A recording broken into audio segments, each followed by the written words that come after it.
Halo gengs, welcome back. Sebelumnya aku ucapkan terima kasih untuk kalian yang sudah klik video ini. Seperti biasanya di channel ini aku akan membahas 3 video creepy serta viral di media sosial. Dan pada hari ini video pertama yang akan aku bahas adalah tentang Laura Zipora viral di TikTok. Video kedua adalah tentang Pinu Sirup Marjan. Video ketiga adalah tentang kasus ponakan psikopat. Ya udah, daripada kalian penasaran, kita nggak usah lama-lama, langsung saja kita mulai ke dalam pembahasan videonya berikut ini. Jadi gengs, di video pertama kita diperlihatkan dengan sebuah FYP di TikTok yang menunjukkan di mana di FYP tersebut ada postingan yang menunjukkan Laura Zipora gengs, yang viral katanya gengs. Lantas siapakah video Laura Zipora yang katanya viral tersebut? Sosok selebgram dan seleb TikTok ini kerap mencuri perhatian di berbagai video viral unggahannya di media sosial. Apalagi setelah Laura sapaan akrabnya didapuk menjadi BA Aura Esport, salah satu tim esport yang sedang naik daun sejak akhir Desember 2022 lalu. Namun belakangan ini bermunculan video viral TikTok yang dinarasikan adalah sosok Laura Zipora. Video viral Laura Zipora berdurasi 16 detik tersebut hingga Rabu 25 Januari 2023 sudah ditonton 1,1 juta kali sejak diunggah kedua hari yang lalu. Mengunggah video yang viral tersebut juga menyertakan keterangan lain di awal tampilan konten unggahannya. Entah apa maksud dari video viral TikTok tersebut, apalagi si video yang diunggahnya hanya berisi 2 slide foto yang menampilkan sosok Laura Zipora gengs. Setelah aku telusuri, ternyata itu hanyalah sebuah fitnah yang aku tahukan tentang si Laura Zipora ini gengs. Biasa kalau orang sudah mulai naik daun pasti ada saja fitnah yang menerpa dia gengs. Dan sudah jelas di dalam video tersebut sama sekali bukan Laura Zipora, dan ini sudah dipastikan adalah berita hoax tentang Laura Zipora. Sedangkan di video kedua adalah video di mana ada seorang pria yang membunuh beberapa korban seperti kartel gitu gengs. Di video tersebut orang tersebut menggunakan pedang untuk melakukan tindakan yang anarkis terhadap para korban-korbannya, dan video tersebut dengan aku katakan sangat luar biasa sadis dikarenakan banyak sekali sirup marjan yang ada dalam video tersebut. Aku sarankan untuk kalian yang tidak tahan dan tidak terlalu kuat mentalnya dengan yang namanya sirup marjan, aku sarankan untuk tetap menonton video ini gengs. Dan sudah jelas video tersebut bukan terjadi di Indonesia melainkan terjadi di luar negeri.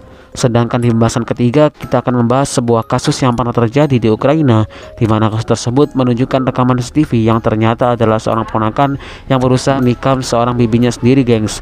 Lantas bagaimanakah kasus dan kronologinya video tersebut? Mari kita bahas bersama-sama. Momen mengerikan terjadi saat seorang pelajar 14 tahun menikam tante dan sepupunya lalu menjilati pisau berdarah yang dia gunakan, dan ia mengatakan rasanya enak.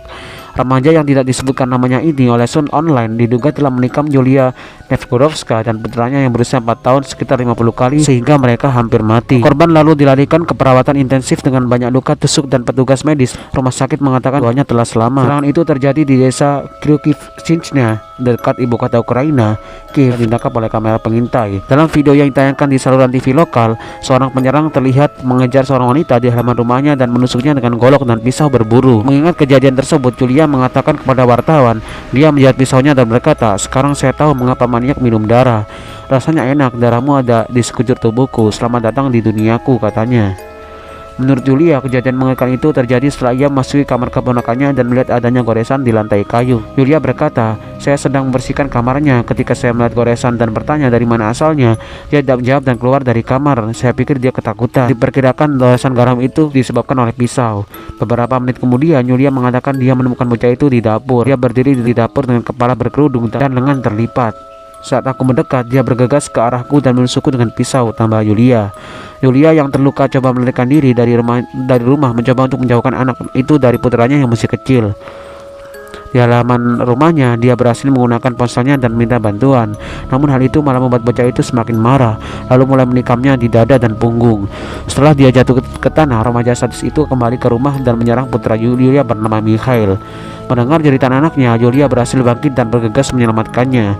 Rekaman kemudian menunjukkan dia dan Mikhail yang wajahnya berlumuran darah melarikan diri bersama anaknya diikuti oleh keponakannya tersebut. Julia dan Mikhail dilarikan ke rumah sakit di ambang kematian, dan untungnya petugas medis berhasil menyelamatkan hidup mereka. Polisi meluncurkan kasus pidana percobaan pembunuhan terhadap pelaku remaja laki-laki itu, yakni tinggal dengan kerabat jauhnya. Anak itu dilaporkan mengaku pada detektif jika hal tersebut dilakukannya didorong oleh tindakan kekerasan dalam rumah tangga yang terus-menerus. Namun penyelidik tidak menemukan bukti untuk mendukung klaimnya. Anak laki-laki itu pindah dengan bibinya setahun sebelum kejadian karena dia memiliki hubungan yang tegang dengan ibunya. Dia menghadapi hukuman 15 tahun penjara jika terbukti bersalah atas serangan tersebut. Ini setelah kurang lebih 2,5 tahun kasus tersebut, saya tidak menemukan berita yang aktual dari kelanjutan kasus ini, gengs. Dan ternyata berita tersebut dan juga kejadian tersebut terjadi sekitar 18 Desember 2020 silam, gengs. Dan ternyata anak tersebut bernama Roxana Panasjuk, seorang remaja 14 tahun yang sangat luar biasa sadis, dikarenakan memang diketahui ia sering melihat film-film psikopat gitu, gengs. Makanya ia terobsesi dengan yang namanya psikopat. Hanya itu yang dapat aku ceritakan dari kasus tersebut. Jika kalian masih penasaran, kalian bisa menggalinya sendiri dan juga mencari informasi lebih lanjut dari kasus tersebut. Dan jika kalian tahu tentang informasi terkini dari kasus tersebut, bisa menambahkannya di kolom komentar, gengs. Oke, seperti biasanya di channel ini aku tidak menampilkan videonya terlalu sensitif. Itu jika kalian penasaran dengan videonya, cek aja nanti di kolom komentar paling atas yang telah aku sematkan dari video ini. So, aku ucapkan terima kasih untuk kalian yang sudah menonton video ini hingga selesai. Mungkin itu aja dari aku. Sehat-sehat terus kalian yang di rumah. Kita ketemu lagi di video selanjutnya. Dan sampai jumpa.